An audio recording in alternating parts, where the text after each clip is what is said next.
On se retrouve pour la dernière séance sur l'unité des longueurs.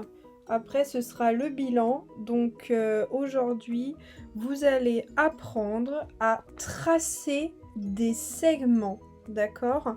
Ça va être l'objectif de la séance.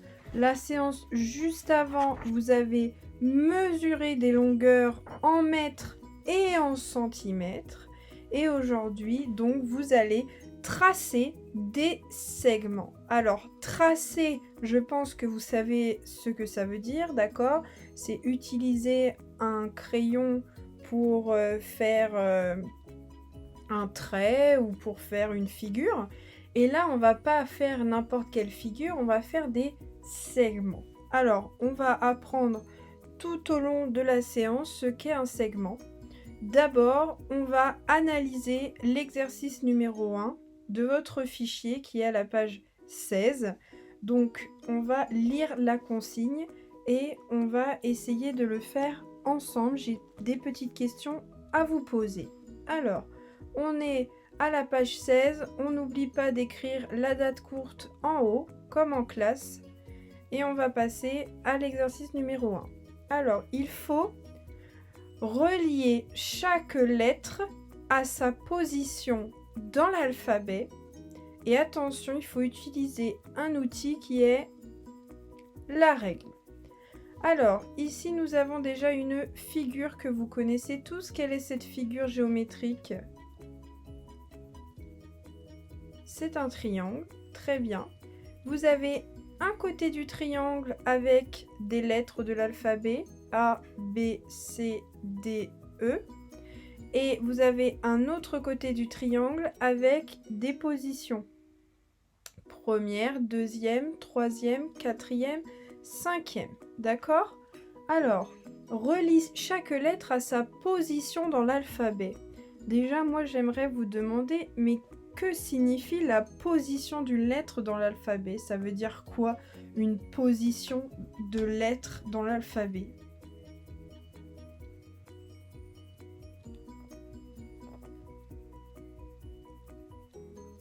C'est la place de la lettre dans l'alphabet. Donc par exemple, si on doit réciter l'alphabet A, B, C, D, E, F, G, etc. Eh bien, je vais vous demander par exemple, quelle est la deuxième lettre de l'alphabet? C'est le B, parce qu'on chante A, B, 1, 2. Donc la deuxième lettre de l'alphabet, c'est le B. Quelle est la cinquième lettre de l'alphabet?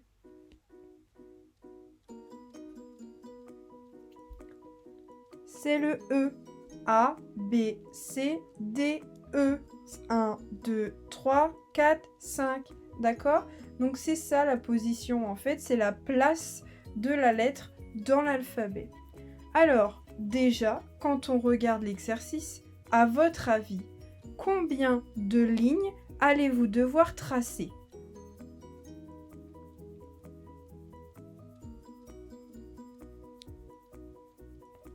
Il va falloir en tracer 5 puisque nous avons 5 positions et 5 lettres. D'accord? Donc il va falloir tracer 5 lignes. À votre avis, quelle est celle qui sera la plus courte?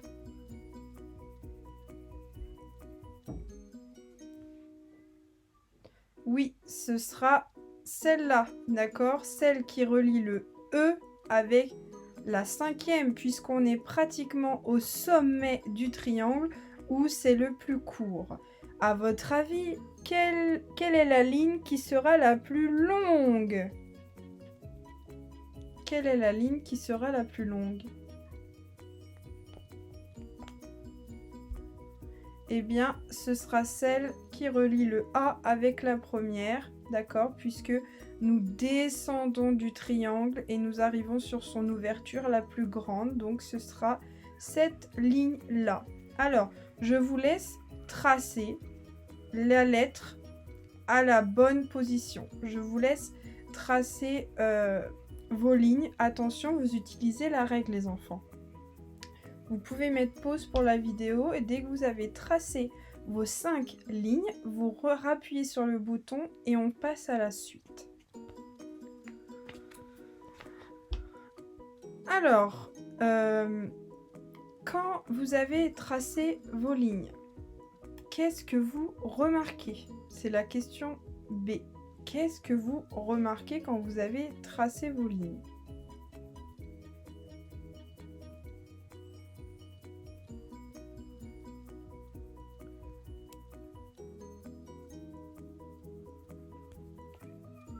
Eh bien, c'est un mot qui est un peu compliqué, mais vous l'aborderez plus tard, en CE2 et en CM1. Normalement, vos lignes, elles sont droites, et en fait, si vous les prolongez, c'est-à-dire si vous les continuez, si vous les sortez du triangle, eh bien, vos lignes ne se toucheront jamais, et on dit qu'elles sont parallèles, d'accord? Si on les continue, elles ne se toucheront jamais, jamais elles se croiseront. Donc, on dit qu'elles sont parallèles. Alors, ce que l'exercice a dû vous donner, voilà. Donc, l'exercice numéro 1, ça a dû vous donner ça. Donc, j'ai relié à la règle ma lettre avec sa position dans l'alphabet. Le A, c'est bien la première lettre de l'alphabet. Je mets ma règle, je place d'abord ma règle, et il faut que lorsque je place ma règle, le point noir soit au-dessus et celui-ci aussi, d'accord? Donc je place vraiment ma règle bout à bout. Il faut que les deux points noirs soient au-dessus. Et ensuite, je vais aller prendre mon crayon et je vais relier le point jusqu'au point. J'ai fait pareil pour les autres lignes, d'accord? Donc quand on regarde la figure que ça a donné, on voit bien que les traits, si on devait les continuer, ils ne se touchent pas du tout. Donc voilà, c'est ça que je voulais. D'ailleurs, je peux même vous le montrer en live. Donc regardez, je place hop, mon trait bien droit.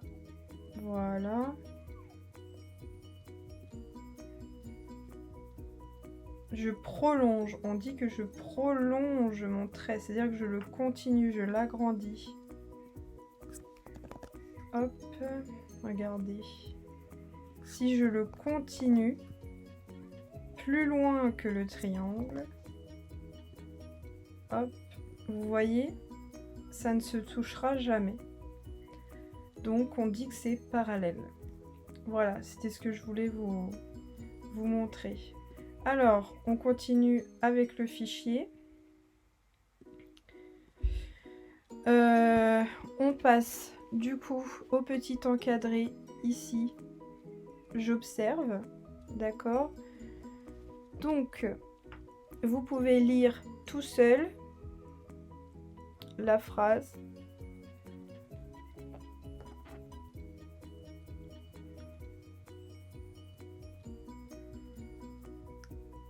Donc, je vous ai dit que le but de la séance était de tracer un segment. Vous vous êtes peut-être dit, mais qu'est-ce qu'elle raconte la maîtresse? C'est quoi un segment? Donc, nous avons Maëlle qui nous dit, un segment, c'est une portion de ligne droite. Une portion de ligne droite. Alors, est-ce que vous auriez un mot qui veut dire la même chose que portion? Pour aider à la compréhension. Est-ce que vous connaissez un mot qui veut dire la même chose? Vous avez par exemple le mot morceau. Un segment, c'est un morceau de ligne droite. Donc une ligne droite, vous savez ce que c'est.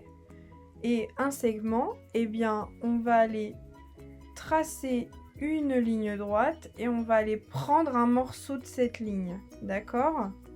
Alors, ici, nous avions une ligne grise, on a pris un morceau, d'accord? Et regardez ce qu'on a fait. Qu'est-ce qu'on a fait là? J'essaie de quand même... Hop! Qu'est-ce qu'on a fait?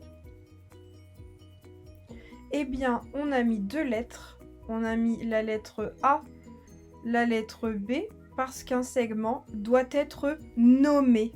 Et oui, vous êtes né, vous avez un prénom. Moi, je suis née, j'ai un prénom. Eh bien, les segments, ils doivent aussi avoir un prénom. Donc là, le prénom de ce segment, c'est AB. D'accord? On lui a donné un nom. Il va du point A au point B. Et quand on regarde la petite règle qui est en dessous, combien mesure ce segment? Il fait combien de centimètres ce segment? Il mesure 4 centimètres. Très bien, tout à fait. Donc, nous avons le segment AB. Alors, pour marquer un segment, vous voyez ici, on met les lettres entre crochets. Oups. Alors, on met des petits crochets et on va aller mettre les lettres qu'il y a au niveau du segment. Donc, le segment AB désigne le segment du point A au point B. Le segment mesure 4 cm. Si vous écrivez le segment entre crochets avec ces lettres, ça vous évite d'écrire en lettres le segment. Ça fait gagner du temps, d'accord? Donc voilà.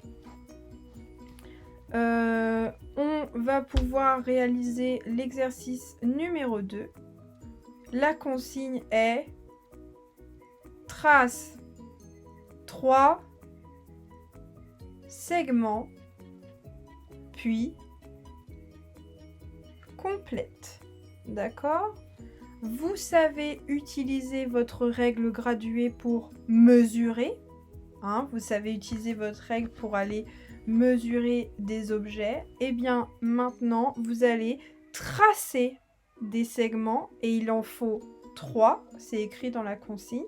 Donc vous allez tracer 3 segments de la longueur de votre choix. C'est vous qui décidez.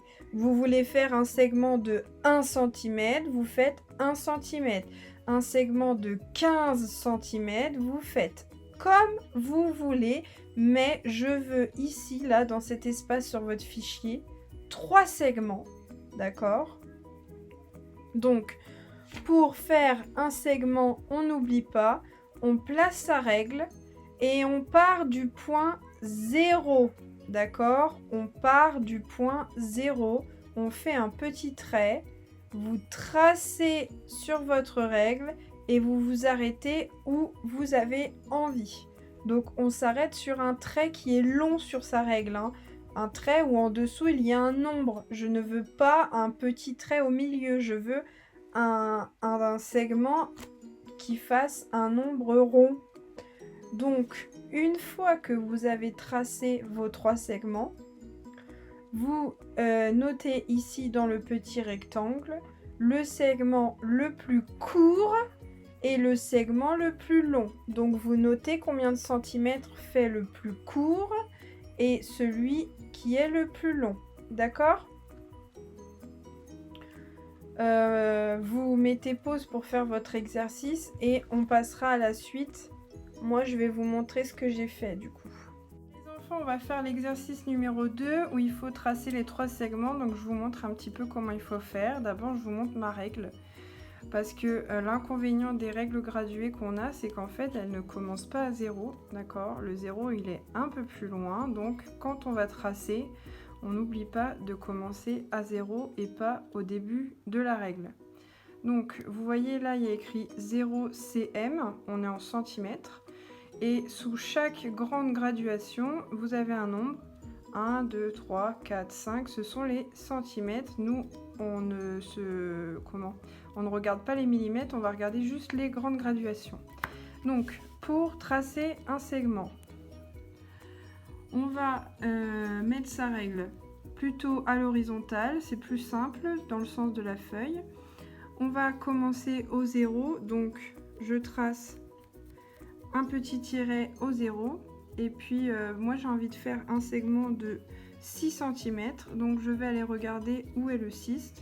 0, 1, 2, 3, 4, 5 et 6. Donc, je vais aller prolonger ma graduation. Voilà, Donc là j'ai fait mes 2 traits, mais je ne lâche pas ma règle, sinon mon trait ne sera pas correct. Et je vais faire mon segment en reliant le 0 jusqu'au 6. Je peux enlever ma règle. Et on n'oublie pas de nommer le segment. Donc moi j'ai décidé de le nommer ME comme Morgane Etienne.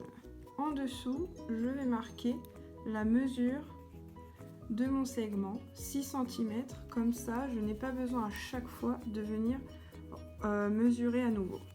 Je vais en faire un deuxième, donc c'est pas obligé que ce soit forcément droit, hein. Je peux en faire un de travers, en diagonale. Donc pareil, je mets mon petit trait sur le 0 et j'ai envie de faire la moitié de 6, donc 3 cm. J'ai prolongé mon trait au 3 et je vais relier mes petits traits. Donc celui-ci fait 3 cm et je vais l'appeler PL comme Paul Langevin. Et enfin, je fais un troisième segment. Donc j'ai décidé de faire un segment de 10 cm. Donc je vais compter jusqu'à 10 sur ma règle. Le 10 est ici, donc je prolonge la graduation. Je relie mes 2 traits. Je peux enlever ma règle. Je note combien de centimètres il fait. Donc il fait 10 cm. Et celui-ci, je l'ai appelé TL pour Taoki et Lily. Donc là j'ai mes 3 segments et ce qui est important c'est que j'ai utilisé le crayon à papier parce que ça peut... Je vous montre la feuille que j'avais fait juste avant et vous voyez ce genre de choses là c'est pas propre. Donc quand on a une gomme, il suffit juste de gommer la partie qui a été ratée, de repositionner sa règle graduée correctement, hop, pour refaire son trait proprement, vous voyez. Mais là, je vous montre en live comment on fait. Et ensuite, nous avions 2 questions où il fallait répondre. Donc, le segment le plus court mesure environ 11 cm. Donc, sur les segments que j'ai tracés, dites-moi quel est le plus court. Il mesure combien? Alors, le segment le plus court, c'est le segment que l'on écrit comme ceci. PL. Et il mesure 3 cm, donc je réponds dans l'encadré. Et enfin, le plus long, quel est le segment le plus long? C'est le segment TL. Vous vous souvenez des petits crochets? Et il mesure 10 cm. Je vous ai montré comment faire l'exercice numéro 2. On va donc passer à l'exercice numéro 3. Donc on lit la consigne. Petit a, mesure la longueur du voilier. Ça, c'est la première étape. Il faut mesurer. D'accord? Donc, vous allez prendre votre règle et la longueur, c'est ce qui va de manière horizontale de la gauche vers la droite ou de la droite vers la gauche. D'accord? Quand c'est long, c'est de manière horizontale. Donc, ici, le voilier, on va aller mesurer sa coque et il faut partir du point le plus éloigné à gauche jusqu'au point le plus éloigné à droite. Donc ce sont ces points là ici. Là où j'ai ma petite loupe, vous la voyez, il va falloir mettre sa règle le 0 ici et compter là où il y a ma petite main, ça fait combien de centimètres de ce point là jusqu'à ce point là. D'accord? Une fois que vous avez bien vu sur votre règle combien de centimètres mesure la longueur du voilier, vous allez ici me tracer un segment de même longueur. D'accord?